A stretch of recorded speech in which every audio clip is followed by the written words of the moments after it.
Hi, friends. Welcome back to another episode of Off the Bike.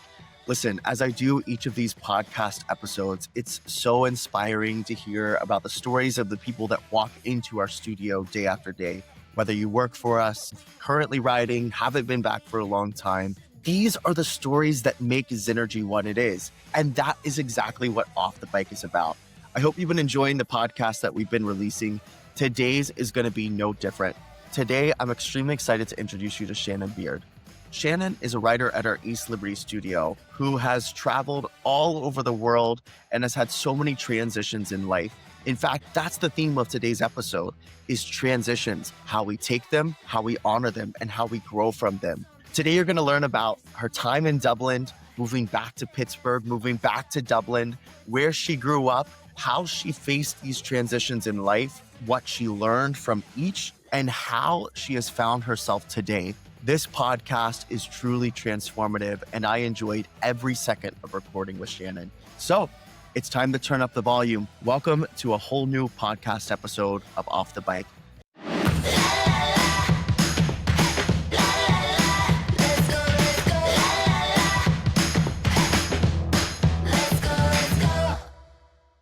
Welcome back to another podcast episode of Off the Bike. I am extremely excited to have another rider with us today who rides at our East Liberty studio. Please meet Shannon Baird. How are you, Shannon? Hi, I'm doing well. Thank you so much for having me today. Of course, I am so excited for everyone to listen into this podcast. We're going to talk about living in another country. We're going to talk about your journey. We're going to talk about where you are today. And I can't wait for everyone to hear all of those little stories. But before we do, can you kind of tell me what made you interested in joining this podcast?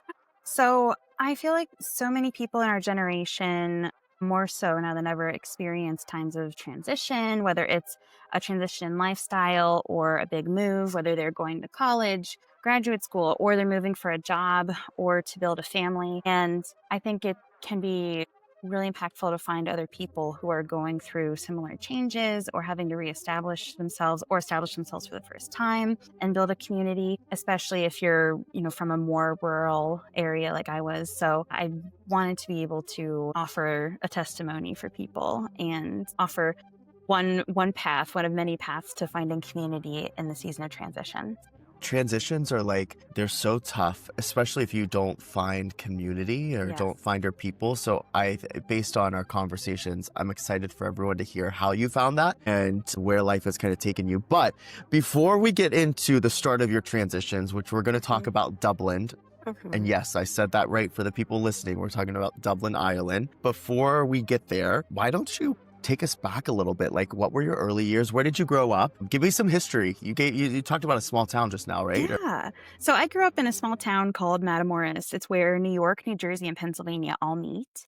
And it was, a little over 2,000 people. It was close enough to New York City where we got New York news, and that was my metro area, but was still in Pennsylvania. And so we had a lot of commuters in our town, but everyone knew everyone.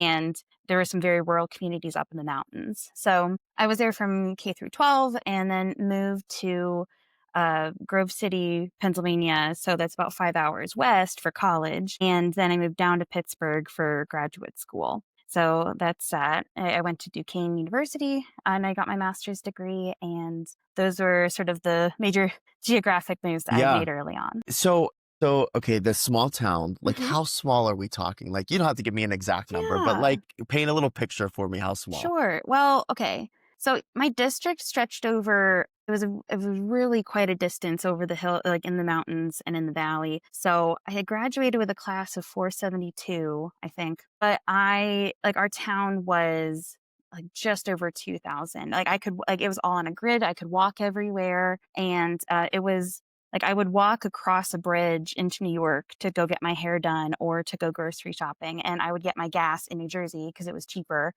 And they would pump it for you. So I could see New York outside one living room window and New Jersey out the other. So when you say literally on the border, you mean literally on the border of all three of these places. Mm-hmm. So that's crazy. Yeah. So, and it was good because it also made me aware about how to learn different laws or, when it comes to navigating borders and understanding even like different cultures, like what is the state identity. It was a good experience because we were just close enough to the city to be affected by it, but not to have to hear it all the time. Sure. Sure. So How far away from the cities was yeah, so we had the train to the city, so we were like at a terminus.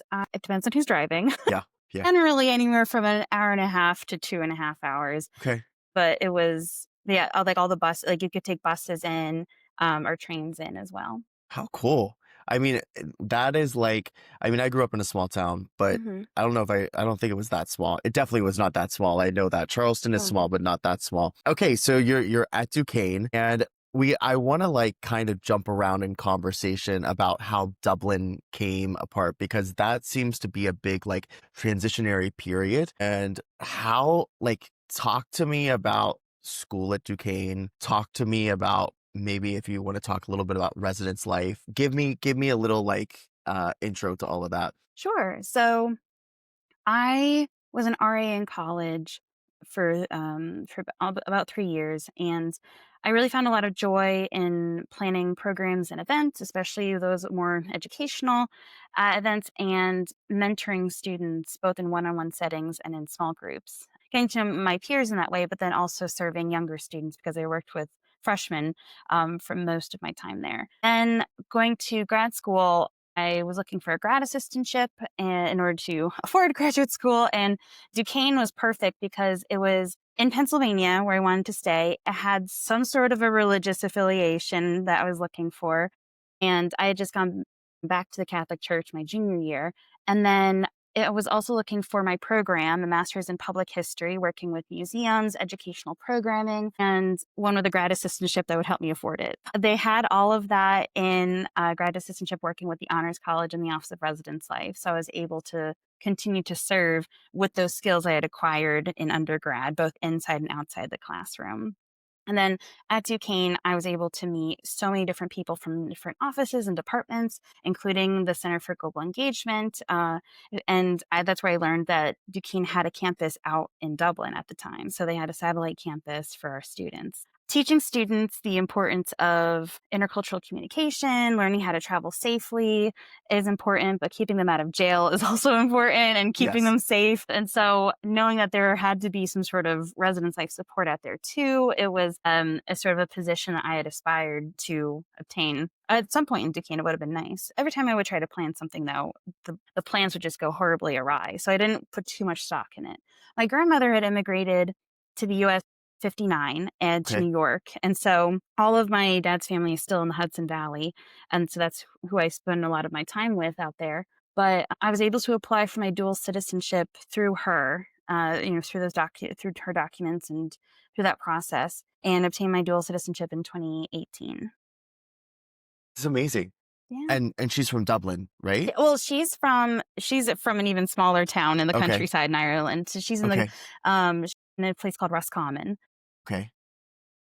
I'd visited Dublin. I had cousins out there. I had visited there once in 2013 and then once in 2017. So I'd been out there before to see some of the countryside, but it was primarily to visit family and do some sightseeing. So the idea of living there was just so far from me. Yeah, I know when we talked on another call, I told Hmm. you how much I love traveling and the countrysides, and I've never been to Ireland, but Hmm. I've been to Scotland, I've been to, some of those places. I can Hmm. only imagine how beautiful the countryside is. I mean, I live in Yeah. West Virginia, so I Yes. love mountains. I love that culture. Yeah.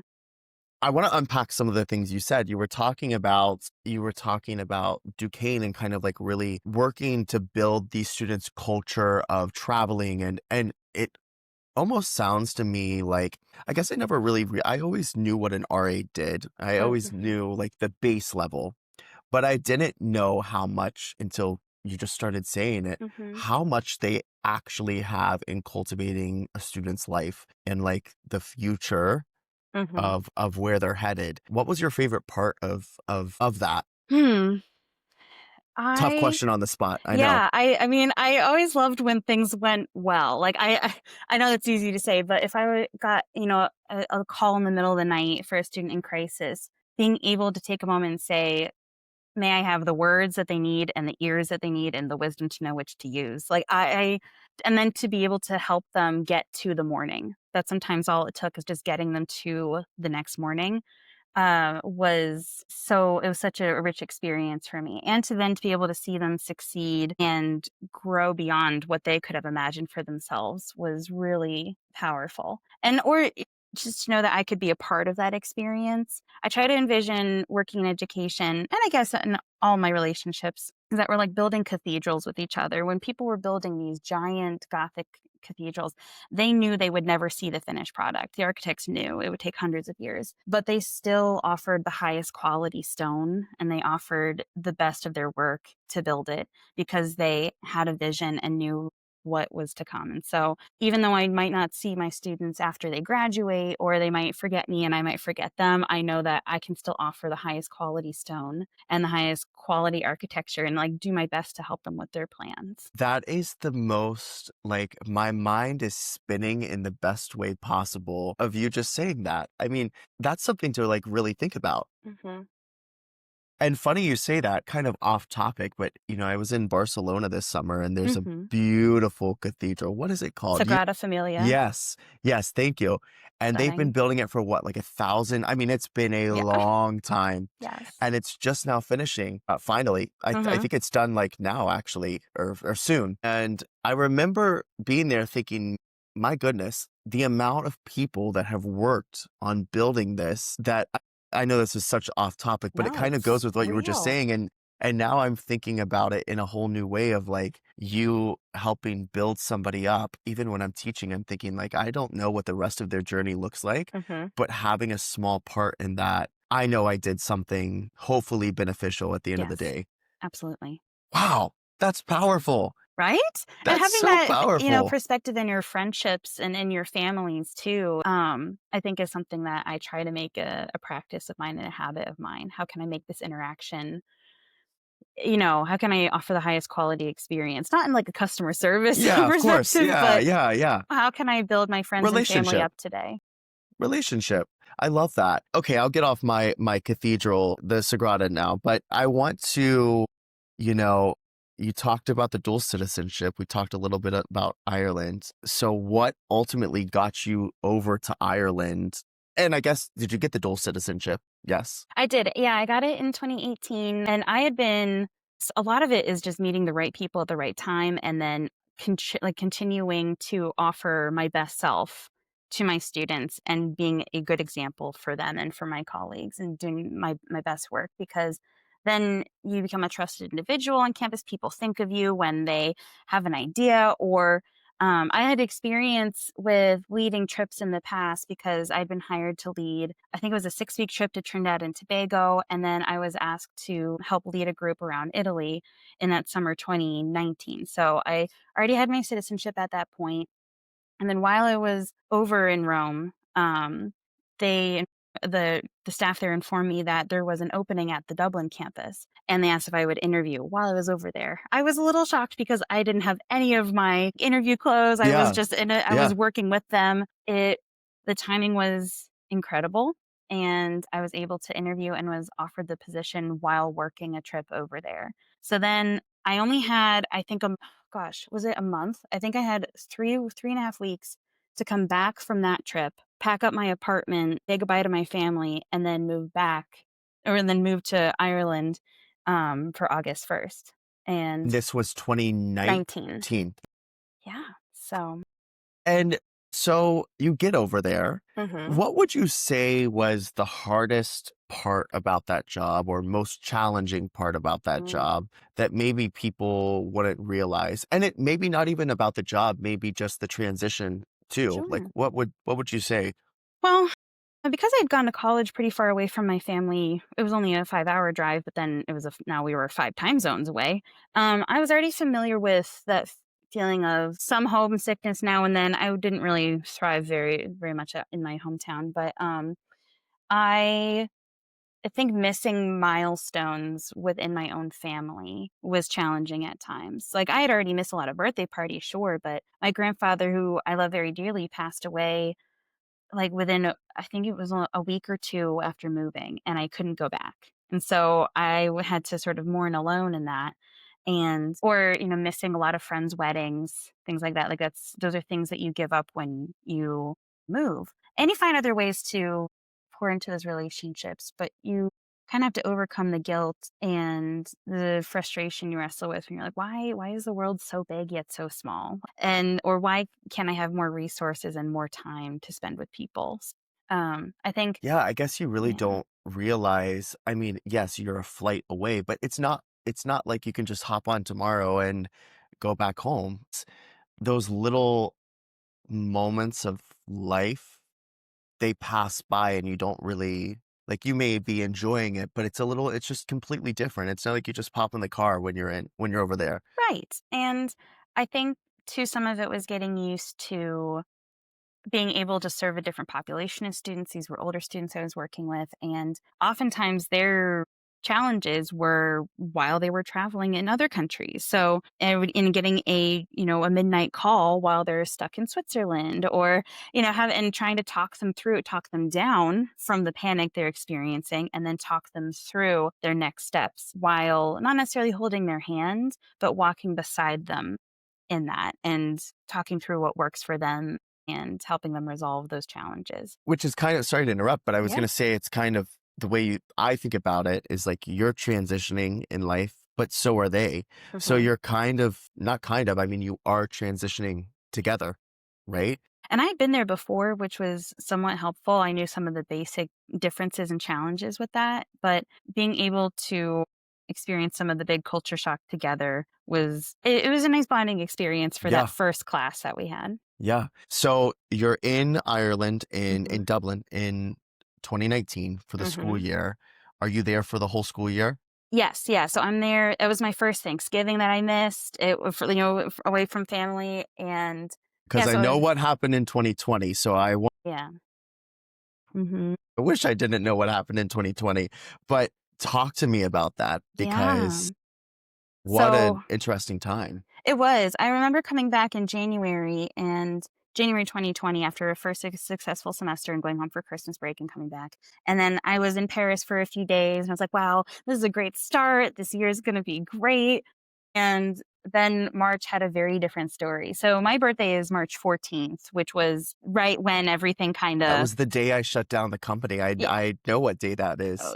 yeah. And my dad's birthday is the 13th, so we both had horrible birthdays that year. But I remember it so clearly. I had a friend visiting from the US socially, and this is her first time leaving the country, and she had to be sent home with our students on an emergency flight. Now, because I'm a dual citizen, I wasn't being rushed out of the country. I wasn't Sure. being and so the school said, you can stay for a few months, but we're probably not going to have a study abroad program. So you need to find a new job, a new place to live. So I was alone in the house or like the campus that we had. I was alone there for the first few months. My supervisor was in a sort of a gatehouse on the property, but it was so spooky and I just didn't know how to fill my days.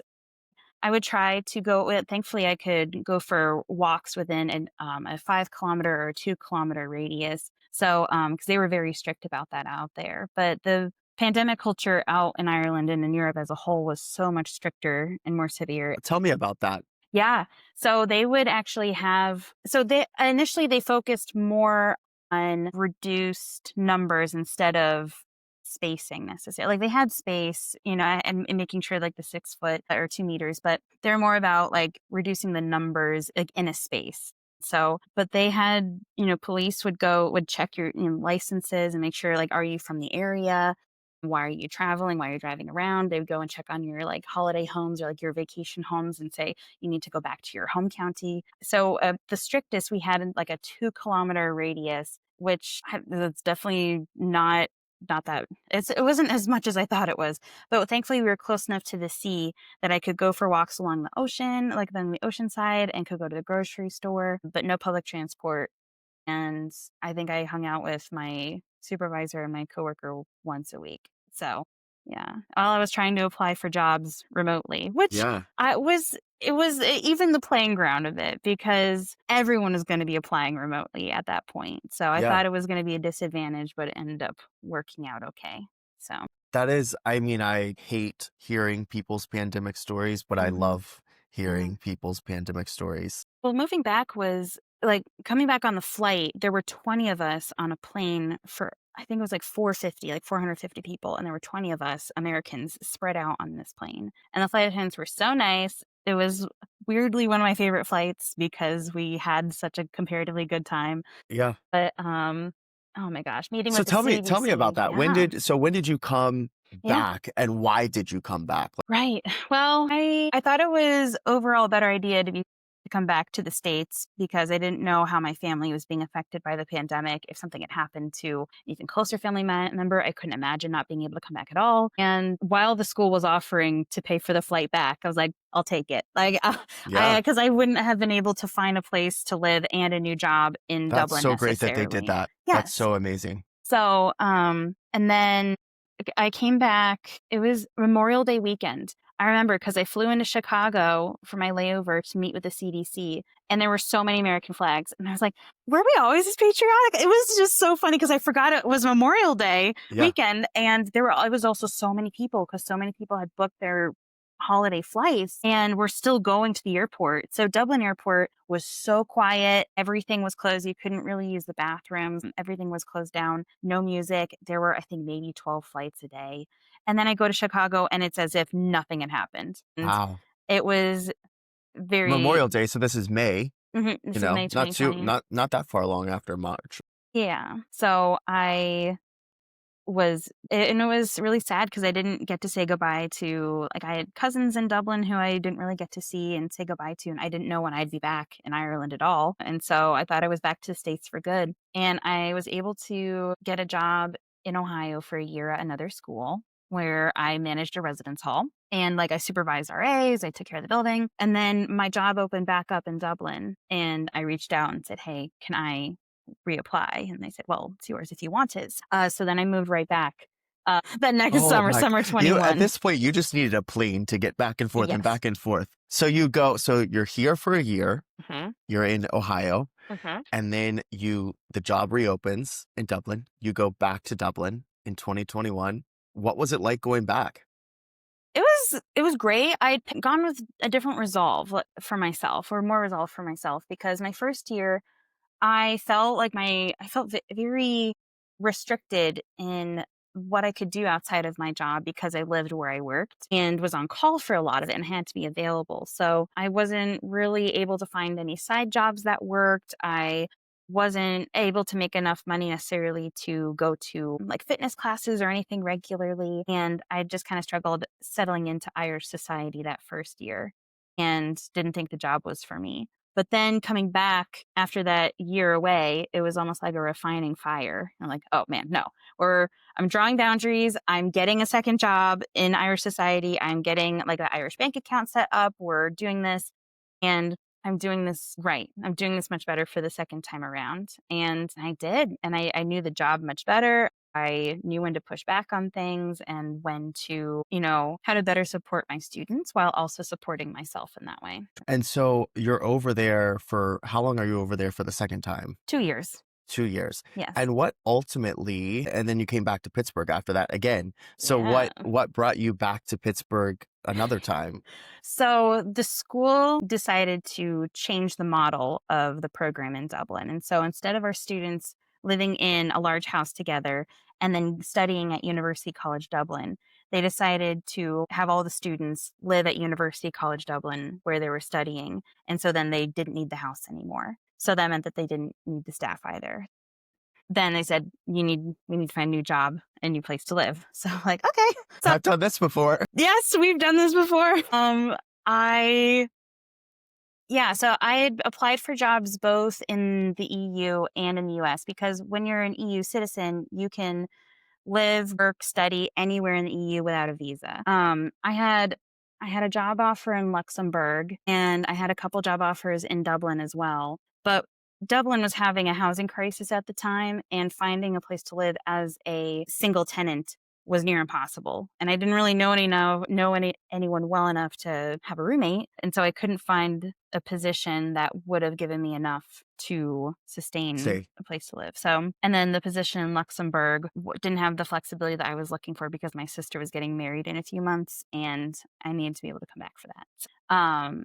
Then I had applied for a few positions in both in Ohio and Pennsylvania, and New York and Maryland, and um, and in Texas as well. And I had at Duquesne, I had a friend who said, "Hey, there are a couple student success coach positions, kind of like academic advisors. You should apply for some of them and just sort of see what that's like, because there is a sort of a history of people from residence life and in student life positions transitioning to the academic world in that kind of position." which makes sense. Yes. Well, it's helpful when you know what students are going through outside of the classroom. And so bringing that context into the academic sphere is important. So I applied for a couple different schools within the university, and the School of Pharmacy not only responded fastest, but they met me where I was and what I was sort of looking for in the next chapter of my life. And so I kind of took that as a sign of this is it.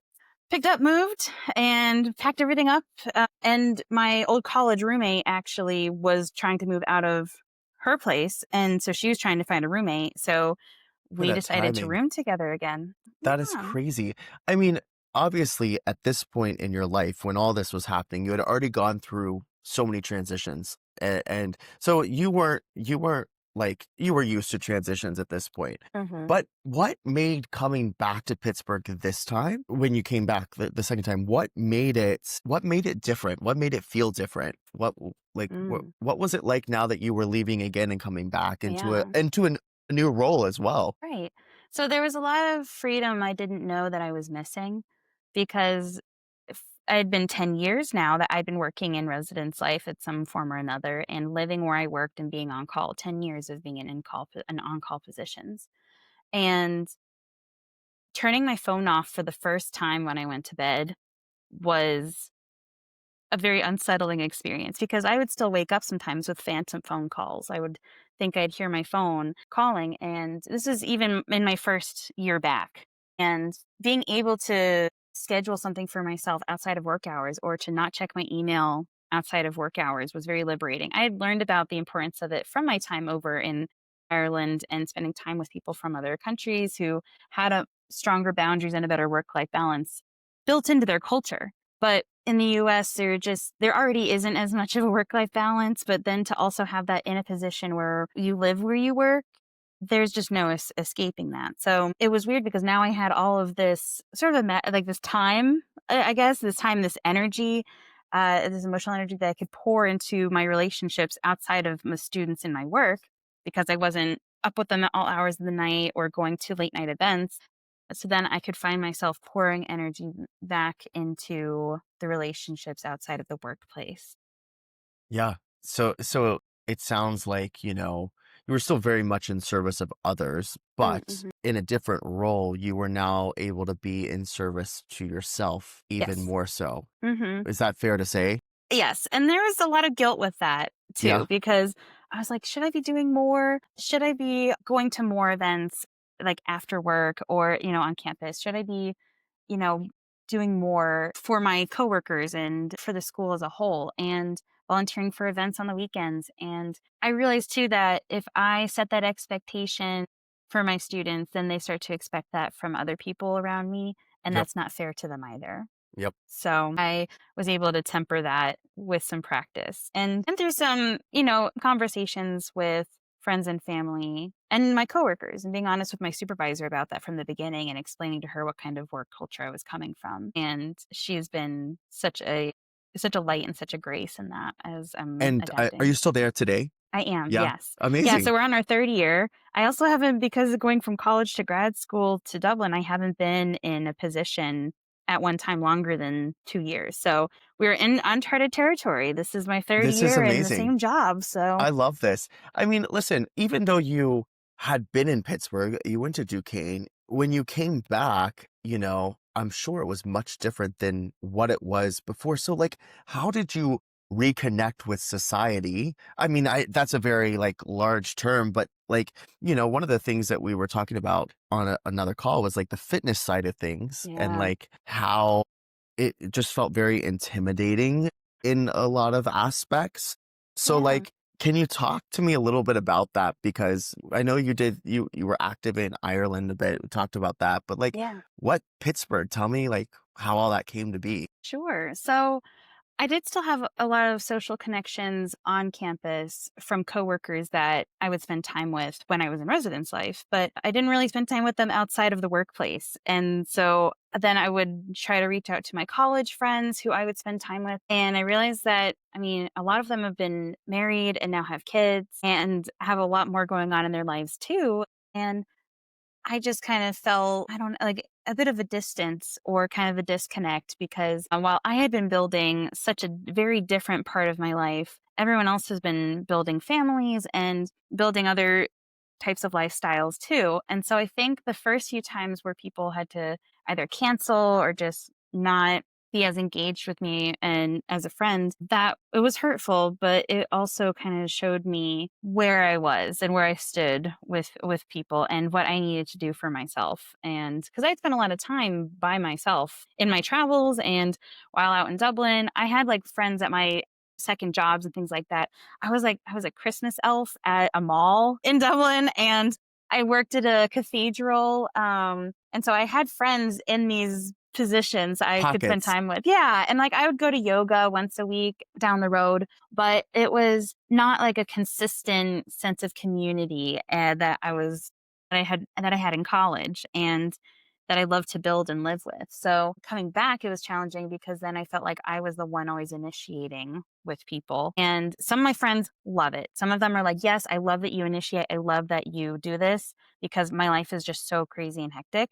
Please keep doing it. And then I also had the shock that some of my friends did not appreciate it as much and took it as too intentional or, maybe you have too much time on your hands or, hey, my life is busy and our friendship isn't what it used to be. And having those conversations was so important for me because I just have to learn to read people a bit better and figure out and set those expectations. Say, hey, yeah. I think that's one of the hardest things about growing up is Mhm. is learning that, well, I'll say it this way. I have this little quote that I read once. It's friends for a season, friends for a reason, friends for a lifetime. And that's a really hard thing to grasp Mhm. because, I have friends that I thought I would be with forever for my whole life. And Mhm.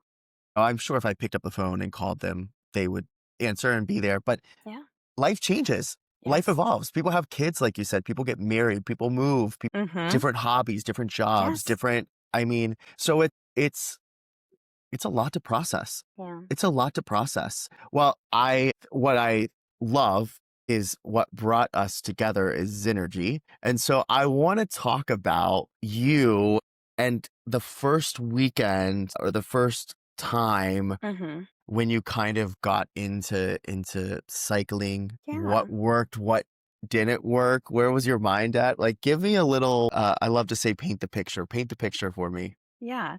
I'm trying to think. This would have been about January, December. It's been like the end of the first semester here. And I was still kind of struggling, even just building a fitness routine for myself because I could just walk all the time around Dublin. I'd walk all up and down the coast and go to yoga, but it wasn't anything consistent here. And it was more challenging at times I would just go on hikes around here. But I really wanted more. And my friend had invited me to a spin class for his birthday. And I was like, that is probably the last thing that I would ever wanted to do because cardio in general is challenging for me to enjoy. I love to dance. I used to take dance classes, but it's just not for me. And I really struggled in group fitness atmospheres when it would come to like Pilates or Zumba classes, even sometimes, or just going to gyms because I would be harassed. I would be teased. This is all from like even middle school all the way up to, my time in Dublin too. You just can't really escape it based on appearance. And so I was really nervous, but I trusted him. I trusted him and I had also just done so many crazier things in my life the past few years. I'm like, you know what? We can just We're try gonna do this. it. We've been in so many riskier situations. what could happen? They're not going to film you, right? And so like that's happened before. And so I'm just so glad that I went and tried. So I was so nervous though. I hadn't told him this. I actually booked a couple of spin classes at another studio the weekend leading up to his birthday ride because I didn't want to fall off the bike. I didn't know if I was like too big for a bike physically or just I didn't want to be clumsy and embarrass him and embarrass myself. So you Yeah, secretly went out and took some classes I to did. prep yourself for his birthday ride. I did, and I took Does he 3 of them does in he a know that? weekend. Do you I think I told him Okay, so recently. if he listens Yes. to this, now he knows if Yeah, he he didn't know knows. I before. was so scared, but I'm also yeah, I was like, "These could be his friends. I don't wanna embarrass him. Yeah, I don't wanna embarrass myself." So, I I went to a different studio and went and did 3 classes in a weekend, which was, in hindsight, a lot, that's a and lot. especially for my first time, and I'm so glad I did it, but the studio there had mirrors on the wall and they had like screens where you would be able to measure everything from beats per minute to the power behind the pedal and things like that and your time. I felt like kind of like a treadmill where you have the slowest minute of your life. And it just really was not for me. I love stats. I love being able to track things. But for some reason, when it comes to my personal fitness journey, I don't want a single number in there. And because I think, especially as a woman, where our energy and our hormones can dictate our like the power that we have in our fitness, like, in our wellness. Like there are just some days or some weeks where I just cannot lift the same type of weight, Of course. and we as people experience those cycles. And so um, I didn't really, I knew that that's not what I wanted. And so I was like, it's okay if the studio's like this, I'll go for the one time, it'll be fine, but this just is not for me. And then I went, and it was a Tuesday night, and it was with an instructor named Presley, and such a delight. I'm so glad that I went to classes ahead of time so I knew the basics of some choreo and Yeah. like positions and things and how to clip in. But my goodness gracious, it was such a different experience outside of that. So talk to me like about that experience of Hmm. when you walked into Synergy your first time. Yeah. Well, it was really welcoming and everyone was really kind. I love the front desk staff were great, with taking care of paperwork and showing me where my bike was. I was in the back row. I was really hoping I'd be in the back row. I don't remember if I asked to be in the back row, but I definitely would have seen myself doing that because I think with cardio and just not excessive movement, but more like a lot of movement, I just feel like people are watching me and making fun of me the whole time. And so it's this constant noise. And so I wanted to avoid that. And then I was sat down. The staff were so lovely. Presley talked me through what to expect with the class and made sure that I was clipped in and secure on the bike, which was lovely. And it was so dark. The music was so loud though, and it was wonderful. And I liked the candlelight. It was weird because when I think of candles and smell candles now, like I used to only think of birthday parties in church, and both wonderful, amazing things to Yeah. me. And now I get to add another memory associated with blown out candles, candle smoke. And now I just think of spin class, birthday parties, and mass. Like Oh, it's I love just so that. great. But yeah, they were so welcoming, so kind. The music was moving, and it's like she knew what to say, not only just to encourage me physically on the bike, but even just emotionally, knowing that everyone is at different places in their fitness journey, and to know that, and even just overall wellness, and being able to step into that and then do it to a lot of great music was really moving to me. I felt like I was in a flash mob. I loved being in the back row. Everything just felt uh, so together. Yeah. So it's fair to say that you clipped in and you haven't unclipped since you clipped in for that first ride. Yeah, no, not really. I've loved it. I think I'm coming up on 350 in the That's next few weeks. incredible. So I'm That's thrilled. so incredible. Yeah. So that was January 24th. Yeah. Holy cow. Mhm. That's a lot of rides, like in a short amount of time. That's Yes. incredible. Yeah, I love it. And I have had so many different instructors. They've been incredible. So many different themes. I love a theme ride. Yeah. I love lyrics. I love learning about new music and reconnecting with old music. Some of the music, especially when you're going into like the early 2000s or the 90s was music that I associated with some very challenging times in my life, whether it was like my young childhood or in high school. And so being able to reconnect with that music that I haven't heard in so long with who I am now and how far I've come now and the people in my life now has been transformative. Well, I So, was going to ask, I mean, you're almost 350 rides in. What do you get from these rides today? I mean, I know when we chatted, you talked about some of them being emotional, some of them being mm, releases. Like what yeah. what is going through your mind in some of these rides, for example?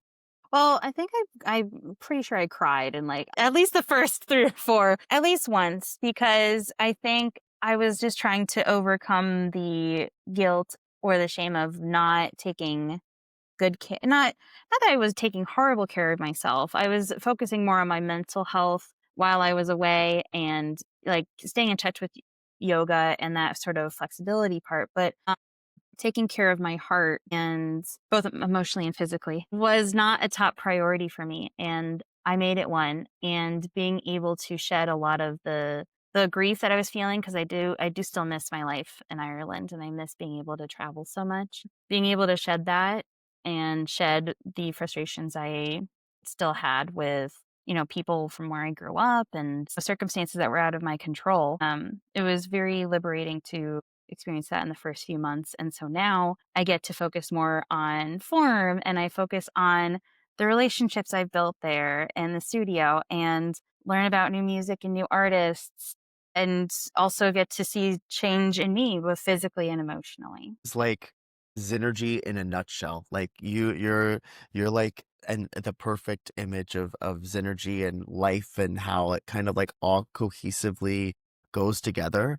And like how fun. Like what an incredible like way to like I don't know. I just we talk so much about transitions in Hmm. this podcast and physical, mental, emotional transitions, different spaces, different countries, different, I mean, all over. Like, what would you say now at this point in your life, if you had to reflect back on the past 10 years? I'm going to put you on the spot again. I Yeah. know. If you had to reflect back on the past 10 years, like, what's your takeaway from it? What's your reflection? Well, there has been so much joy that I love to acknowledge and sort of dwell on. And I've tried so hard to take the sorrows and the frustrations and just reframe it. But I focus more on the idea that I never waste a crisis. Never waste a crisis. And you do want to learn from the detours. You want to learn from the unexpected, but you don't want to depend on that to teach you to expect everything. So every time I would try to lay out a plan for myself, it would just go in such a different direction I couldn't have imagined. And I struggle with change as a whole, which is hilarious thinking about my life. But a lot of that change was in my control. I was the one who chose to move. I was the one who chose to go to this school.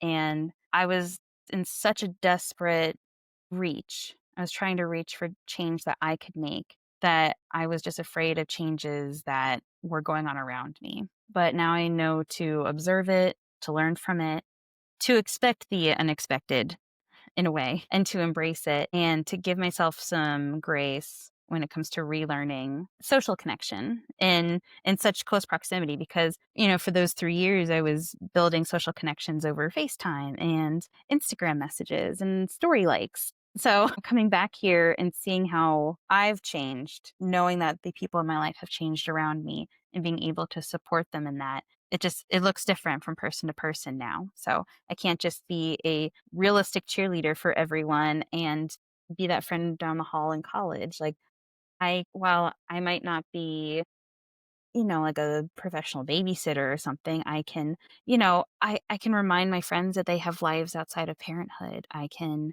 encourage my friends to think of their life outside of their jobs and live a life with so many more facets and dimensions. And she just had 20-year-old Shannon had no idea that she was building that foundation. So How incredible. Words like those are words of wisdom. It's time to put you on the podium and start like telling everybody. She's gosh, like, no, talk about fear of being she said, seen. said, no, no, no. I want to ask you one more thing before, as I start to wrap this up, which kind of ties into what you were just saying. But, life will always give transitions. We're always going to be going through these things. I know the past few years you've been in the same job now, 3 years, like you're in Pittsburgh, your life is here. But if someone was going through a moment right now of transitions and they feel extremely overwhelmed, or they just can't seem to get a grasp on it. Based on your experience, do you have any advice for them, or anything, you maybe not even advice, but just want to lend them a few words?